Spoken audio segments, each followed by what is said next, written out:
Ini banyak banget sertifikasinya nih Kak. Aku penasaran Kak, ada berapa sertifikasi sih di bidang cyber security? Kalau sampai saat ini mungkin ada 4 atau 5 kali ya. Oh.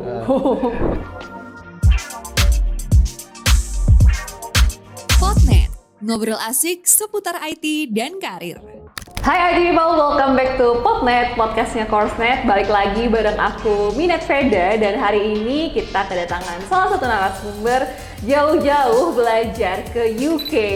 Belajar apa ya kira-kira, dan kita akan kulik-kulik nih profesi apa yang sedang beliau jalani saat ini. Terutama ini kita ngebahas tentang IT ya, nggak jauh-jauh deh dari IT pokoknya. Oke, kalau gitu tanpa berlama-lama kita sambut narasumber kita, Kak Isa. Hai Kak Isa. Halo. Gimana kabar nih Kak? Alhamdulillah baik. Alhamdulillah baik. Ya. Gimana? Di UK? Ya. Seru ya Kak ya pasti ya? Seru. Oke deh Seru Kak. banget. Nah sebelum kita ngobrol lebih lanjut nih Kak, mungkin Kak Isa bisa kenalan dulu dengan IT people di rumah, mulai dari namanya siapa dan kegiatannya, kesibukannya apa aja hari ini. Ya. Halo. Nama saya Isa Falak. Saya sekarang bekerja di bidang cyber security dan kebetulan saya baru menyelesaikan studi di UK di University of Edinburgh dengan jurusan MSc Cyber Security. Oke. Ya. Kak jauh-jauh ke UK belajar cyber security, emang bedanya apa nih sama di Indonesia? Lebih ini ya, experience-nya ya. Kalau misalnya materi mungkin ada yang bersinggungan sih, tapi kalau experience-nya, kalau misalnya di UK itu kan mungkin salah satu negara yang telah mengimplementasikan GDPR juga gitu ya. Jadi experience-nya pasti beda itu. Terus cara pengajarnya, cara pembelajarannya itu juga berbeda lah gitu. Berarti Ya. dari semua aspek tuh sangat berbeda dengan di Indonesia ya Kak ya? Iya. Oke. Berbeda Nah Kak, sekali. boleh tahu nggak Kakak di sana belajar apa aja nih gitu? Kalau di sana itu, jadi di cyber security itu selain belajar teknis gitu ya, Iya. tentunya ada ya codingnya juga gitu. Oke, nggak jauh-jauh Ada lah ya, skill Kak ya? programming gitu ya, ada blockchain gitu ya. Iya. Tapi di sana juga belajar tentang aspek-aspek hukumnya juga. Jadi ada materi kayak cybercrime gitu. Oke. Dan juga ada hal-hal yang terkait human factor gitu. Jadi pembelajarannya itu cyber security tapi di beberapa aspek lah gitu. Oke. Sorry Kak, hukum itu hukum cyber security dari maksudnya cyber security-nya sendiri atau hukum yang berlaku di negara sana? Lebih ke arah ini sih, bagaimana tren cybercrime gitu ya. Jadi contohnya misalnya ada cyberbullying gitu, ada ransomware, tapi pembahasannya itu tidak teknis gitu. Tapi di sisi bagaimana hukum itu melihat itu gitu. Jadi kurang lebihnya seperti itu. Oke, kalau gitu. Kak, boleh cerita nggak sebelum kuliah di UK? Berarti tinggal di Indonesia juga kan Kak ya? Iya, tinggal di Oke. Indonesia. Nah, sebelum kuliah itu apa aja sih kegiatannya Kak? Jadi saya bekerja di suatu perusahaan yang kebetulan saya di bagian cyber security di perusahaan itu. Gitu. Jadi karena itu sesuai dengan bidang saya dan sesuai dengan minat saya, makanya wah ini ada peluang juga nih, ada peluang scholarship juga. Jadi akhirnya saya memutuskan untuk mendaftar beasiswa di luar negeri gitu. Wah, beasiswa Kak ini berarti? Ya. Oh, aku kira kuliah mandiri loh, kaget loh. Oke, beasiswa di luar negeri. Jadi sebelumnya itu udah tertarik di dunia cyber security ya Kak Ya. ya? Oke. Nah Kak, di antara bidang IT yang luas ini ya Kak ya, kenapa nih tertarik di bidang cyber security? Boleh di-sharing nggak Kak? Jadi sebenarnya cyber security ini salah satu bidang yang baru dan lagi ngehits lah gitu ya. Karena kan kita ya kalau bicara di dunia digital itu kita nggak bisa ngomong aplikasi ini hanya berfungsi, tapi aplikasi juga harus aman gitu kan. Betul. Dan itu jauh berbeda ketika mungkin 10 tahun lalu yang ketika saya baru bekerja itu dengan sekarang tuh bidang cyber security itu jauh beda gitu. Maksudnya kalau dulu mungkin ada tapi nggak terlalu nggak terlalu booming gitu. Kalau sekarang itu semua security, semua security gitu. Jadi ya dulu juga taunya karena ya dalam tanda kutip ya dicemplungin ke situ gitu. Ketika cemplung ke situ, cyber security apa ini gitu kan. Nah baru saya mulai belajar gitu kan. Nah dari situ saya mulai wah kayaknya seru juga nih di bidang ini gitu. Untuk nyemplung bisa berenang ya, nggak tenggelam doang. Iya. Oke. Nah Kak, berarti udah berapa lama nih terjun ke dunia cyber security?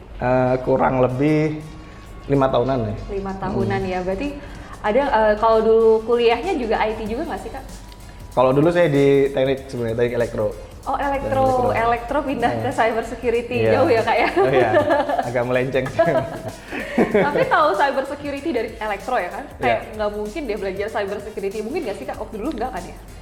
Ya sebenarnya sih, apalagi yang sekarang ya, siapapun dengan background apapun tuh bisa belajar apapun. Jadi kayak ya kalau korelasinya teknik elektro dan cyber security memang nggak ada gitu. Jadi memang itu kalau bisa dibilang sih belajar dari nol ya. Jadi belajar karena itu kan ilmu baru ya, yang tentunya nggak diajarkan di kuliah teknik elektro gitu. Jadi memang ya belajar ilmu baru sih sebenarnya. Iya, setuju sih. Berarti otodidak ya Kak ya?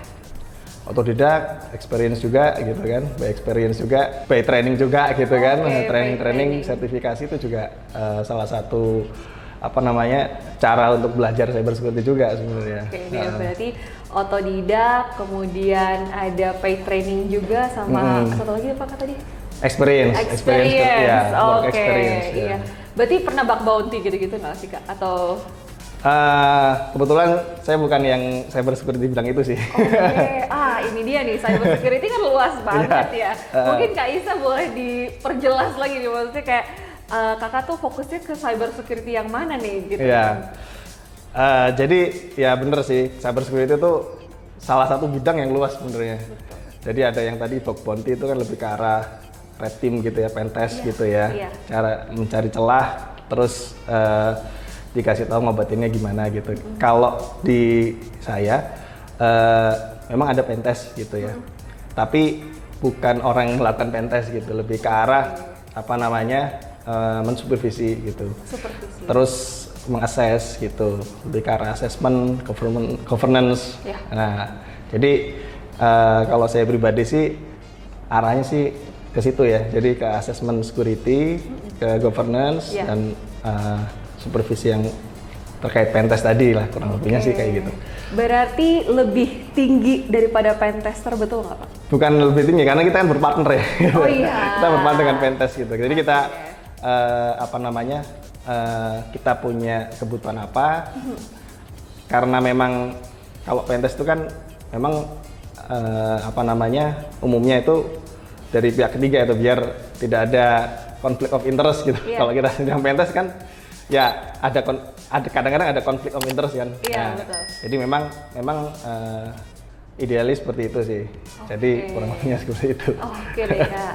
Berarti kalau misalnya ada red team, blue team sama purple team ya Kak. Kalau Kak masuk kemana tuh? Lebih ke arah blue team. Ke arah blue teamnya. Oke, dia berarti ofensif ya Kak ya? Defensif ya. Oke deh kalau gitu. Nah Kak, tadi kan Kakak sempat mention paid training dan sertifikasi gitu kan Kak? Iya. Aku ngeliat nih di LinkedIn-nya Kak Isa gitu. Mungkin abisnya editornya langsung dicuplikin aja di LinkedIn-nya gitu kan. Ini banyak banget sertifikasinya nih Kak. Aku penasaran Kak, ada berapa sertifikasi sih di bidang cyber security? Kalau sampai saat ini mungkin ada 4 atau 5 kali ya. Apa aja tuh Kak? Boleh disebutin nggak? Jadi pertama itu CHFI, itu untuk digital forensik. Iya. Terus ada KISA, itu sebenarnya ini ada IT-nya, tapi ini lebih ke arah audit, tapi juga ada IT, ada security juga. Iya. Terus ada CISA juga, tapi kalau yang satu tuh CISA, yang satunya CYSA. Oh, CYSA. Jadi sama-sama CISA-nya. Oke. Kalau ini lebih ke arah cyber security analis gitu. Oh, oke. Terus ada ISO 27001 sama CBBF. Kalau CBBF sih memang nggak terlalu relate dengan cyber security, itu terkait blockchain fundamental lah gitu. Wah, salah satunya. Nah, kalau CHFI nih Kak, kebetulan di Coursenet Indonesia juga ada kelas CHFI. Oh, ada juga, gitu. iya. Jadi buat IT people yang mau belajar digital forensik ya Kak Yeah. ya. Nah, bisa banget langsung ke website ya Coursenet Indonesia di www.coursenet.com gitu Kak. Nah, balik lagi ke sertifikasi ya Kak ya. Sertifikasi ini sebenarnya itu penting nggak sih untuk berkarir ke depannya di dunia cyber security ini Kak? Kalau menurut pendapat pribadi saya ya, Iya. menurut saya sih penting, karena sertifikasi itu selain kita itu bisa dapat ilmunya, itu juga bisa menjadi evidence bahwa kita itu telah mempelajari ilmu itu dengan standar sesuai dengan sertifikasinya gitu. Jadi ketika nanti misalkan kita melamar di suatu perusahaan, ya kita bisa kasih evidence. Kalau misalnya saya bisa digital forensik nih, buktinya apa? Ini misalnya CFI misalnya gitu ya. Iya. Atau misalnya saya bisa pentest nih, buktinya apa? Ada sertifikasinya. Jadi itu lebih memudahkan kita ditangkap lah gitu ya oleh ya RD perusahaan lah gitu kurang lebihnya ya. Iya, berarti ya memang udah proven ya Kak ya, buat Iya, perusahaan iya. gitu ya Kak. Kalau Iya. kita memang legal gitu kan Kak ya, nggak bukan Iya. cuma hacker asal-asalan gitu ya kan Kak ya. Oke deh. Nah Kak, ngomong-ngomong tentang sertifikasi itu kan kemarin kan Kakak sempat ke UK kan Kak ya. Iya. Sertifikasi itu berlaku di semua perusahaan negara nggak sih Kak? Mungkin IT people di sini ada yang belum tahu nih berlakunya tuh di mana aja sih gitu. Oke, jadi mostly sertifikasi yang saya ikuti itu memang sertifikasi internasional sih. Jadi kayak CIF itu bisa berlaku juga secara internasional karena memang standarnya internasional gitu. Kayak CISA gitu ya, itu juga standar yang internasional. Jadi itu bisa berlaku di mana aja gitu. Memang tergantung sertifikasinya ya. Iya. Ada mungkin yang hanya berlaku di Indonesia gitu.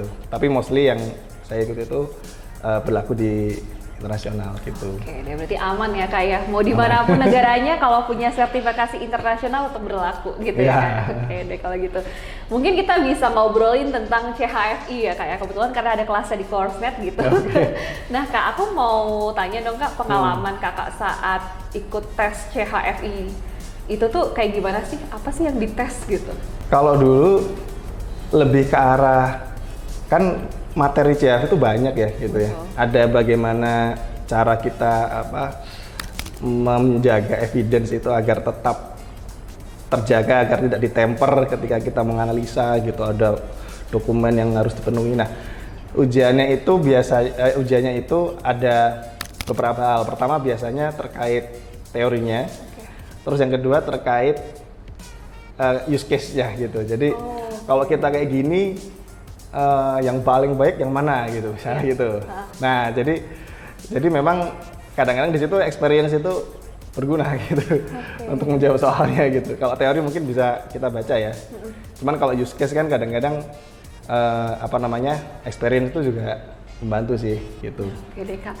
Nah Kak, mungkin IT people di rumah ada juga nih yang sempat bertanya gitu, maksudnya kayak bingung gitu antara pen tester dengan digital forensik enakan yang mana ya gitu menurut Kak ya kan? Kalau dari aku pribadi karena aku bukan anak cyber security aku nggak bisa jawab, jadi kita tanya aja langsung sama ahlinya nih. Menurut Kakak tuh enak yang mana sih gitu? Itu juga saya nggak bisa jawab ya. Aduh gimana dong? Itu sama aja kalau main bola sama main basket enakan mana? Oke, beda. Jadi ya lebih ke arah minat sih gitu. Iya. Lebih ke arah minat karena agak mungkin ada irisan ya. Kalau pentest sama forensik mungkin ada irisannya gitu ya. Tapi secara umum kan yang dilakukan berbeda gitu. Kalau pentest itu kan kita mencari celah gitu ya, suatu server yang mungkin sudah diamankan, kita cari celah untuk melihat apakah itu masih ada bolongnya lagi gitu. Kalau forensik ini kan setelah after incident sebenarnya. After incident kita cari di dalam server itu ada apa nih gitu. Iya. Yang nanti kita harus temukan penyebabnya gitu misalnya. Berarti nggak bisa dikatakan CHFI lebih enak daripada pentester atau pentester lebih enak daripada CHFI, itu nggak bisa ya? Nggak bisa. Karena itu bidang yang berbeda gitu ya? Iya. Maksudnya bidang tuh bukan, bidangnya cyber security, cuman apa ya, ibarat kata profesinya ya kali Kak ya? Iya, betul, profesi yang berbeda. Betul, profesinya emang udah beda. Jadi kalau IT people masih bingung, mendingan langsung aja deh ke websitenya Course.net. Di situ ada penjelasannya juga bedanya pentester dan digital forensik. Jadi kalian bisa tahu lebih lanjut dan tentunya bisa biar fokus lagi gitu. Apa sih minatnya IT people? Di mana letak minat IT people kayak gitu. Menurut Kak Isa, bagaimana sih masa depan cyber security di Indonesia? Mungkin dari peluang karir dulu kali Kak ya. Baru nanti mungkin kira-kira keamanan di Indonesia sendiri kayak gimana gitu. Berat ya pertanyaannya kalau kayak gini. Oke, gimana nih Kak? Tapi ya secara umum ya, kalau karir cyber security ini memang banyak dicari gitu ya. Pertama banyak dicari karena ilmunya masih baru, mungkin kampus-kampus itu juga nggak semua itu punya jurusan cyber security gitu. Iya, betul. Dan orangnya juga masih terbatas, tapi demand-nya itu ya menurut saya lumayan tinggi gitu ya. Karena ya yang saya bilang tadi, sekarang kita di dunia digital, cyber security itu salah satu yang poin utama nih untuk mengarah ke dunia digital itu. Jadi ya ini merupakan peluang juga sih buat teman-teman juga sih yang berminat di cyber security. Ya kalau terkait security ya secara umum, yang kita tahu kan RUU PDP itu sudah disahkan beberapa waktu yang lalu ya. Itu merupakan salah satu pintu juga gitu buat teman-teman, karena Indonesia itu sudah mulai concern kan terkait pengamanan data cyber security. Itu kan sebenarnya salah satunya nanti akan nyerempetnya di cyber security juga gitu. Jadi ya kurang lebih seperti itu sih Mbak. Oke. Berarti memang benar dicari ya Kak ya, di dunia kerja tuh pada kenyataannya emang dibutuhkan ya Kak ya. Nggak cuma sekedar kalau orang bilang marketing kayak gitu, tapi emang kenyataannya seperti itu, betul ya Kak ya? Iya, seperti itu. Nah tadi Kakak sempat mention nih kalau sertifikasi kan ngeluarin biaya gitu. Iya. Nah memang biayanya itu tergolong lumayan ya Kak ya. Jujur aja kita lumayan mahal gitu kan Kak ya, untuk mengeluarkan satu sertifikasi aja gitu. Nah menurut Kak Isa, dengan 5 sertifikasi itu berarti itu paid semua kan Kak ya? Iya. Iya kan Kak ya? Nah worth it nggak sih kalau kita mengeluarkan biaya untuk sertifikasi? Kalau menurut saya sih worth it ya, karena selain kita dapat ilmunya, kita kan itu tadi kita dapat evidence-nya itu. Itu yang menurut saya penting juga gitu. Jadi itu yang bisa kita jual gitu ke mana-mana lah gitu. Oke. Balik modal lah ya Kak. Worth it-nya itu boleh di-sharing lebih dalam lagi nggak Kak? Maksudnya mungkin dari segi salary-nya atau karirnya itu akan berpengaruh ke situ juga atau enggak? Ya kalau dari saya sih lebih ke arah ini ya, ketika itu tadi ketika kita ngelamar, kalau ini ketika kita ada kesempatan promosi, itu salah satu yang dilihat tuh sertifikasi. Oke. Jadi meskipun itu nilai itu salah satu nilai tambah gitu. Itu salah satu nilai tambah, meskipun banyak komponen ya yang dilihat pastinya, tapi itu sangat dihargai sih gitu. Kalau bagi saya ya, itu di appreciate lah kalau yang punya sertifikat itu. Jadi itu ya menjadi nilai tambah kita gitu. Oke, berarti memang disarankan untuk mempunyai sertifikasi itu supaya bisa berkembang lagi ya Kak ya, biar gak stuck di situ aja gitu kan Kak.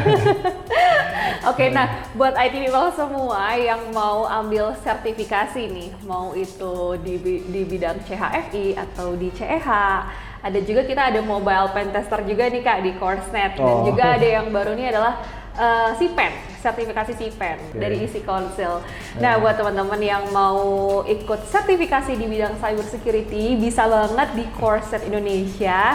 Dan tentunya kalau buat teman-teman yang masih ragu karena kendala biaya, tenang aja, karena Course.net Indonesia itu ada program cicilan hingga 24 kali gitu. Jadi buruan deh langsung diambil programnya dan kamu bisa belajar di Course.net Indonesia belajar dulu, bayarnya dipikir nanti gitu.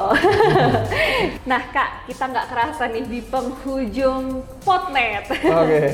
Oke, nah mungkin Kak Isa sendiri ada apa ya, pesan dan kesan buat IT people di rumah yang mau belajar cyber security gitu, kayak ibaratnya wejangan ya.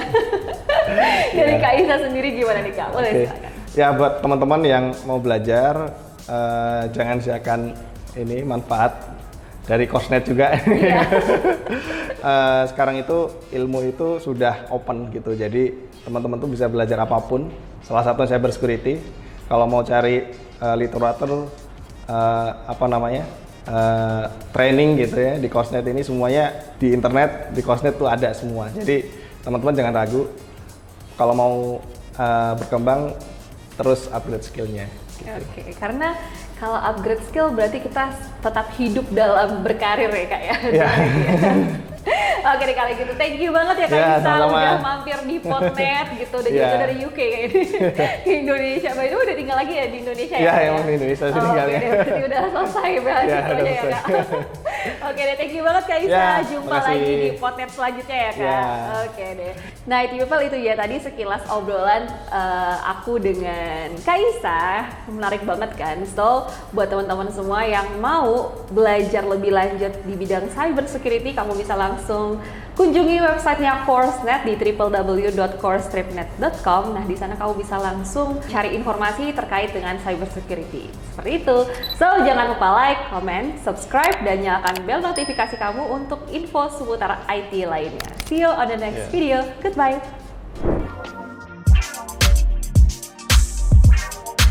Potnet, ngobrol asik seputar IT dan karir.